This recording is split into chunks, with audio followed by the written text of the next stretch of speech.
দিল্লিতে হাসপাতালে ঢুকে ডাক্তারকে গুলি করে হত্যার ঘটনা ঘটেছে।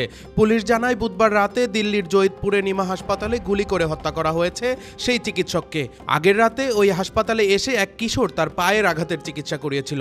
সে ও তার বন্ধু আবারও ওই হাসপাতালে গত রাতে আসে। তারা বলে ওই আঘাতের জায়গায় আবারও ড্রেসিং করাতে চায়। ড্রেসিং করে দেওয়ার পর তারা বলে চিকিৎসকের সঙ্গে প্রেসক্রিপশন নিয়ে কথা বলবে। পরে তারা ইউনানি মেডিসিনের চিকিৎসক জাবেদ আক্তারের চেম্বারে ঢোকে।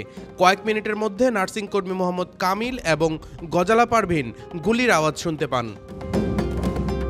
তারা ডাক্তারের কেবিনে ঢুকে দেখেন তার মাথায় গুলি করা হয়েছে, চারপাশে রক্তে ভেসে যাচ্ছে। হাসপাতালের কর্মীরা জানিয়েছেন দুই কিশোরের বয়স 16 থেকে 17 বছরের মতো।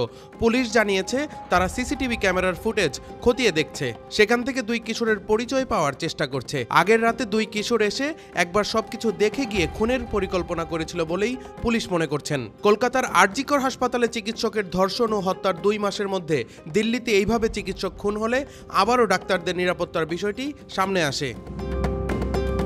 আরজিকরের ঘটনা ঘটার পর সুপ্রিম কোর্টের মামলায় গঠন করা টাস্কফোর্সের রিপোর্ট দেওয়ার আগেই দিল্লিতে ডাক্তারকে খুন করা হলো। পশ্চিমবঙ্গে অন্তত 2টি হাসপাতালে চিকিৎসক ও চিকিৎসা কর্মীদের নিগ্রহ করার অভিযোগ উঠছে।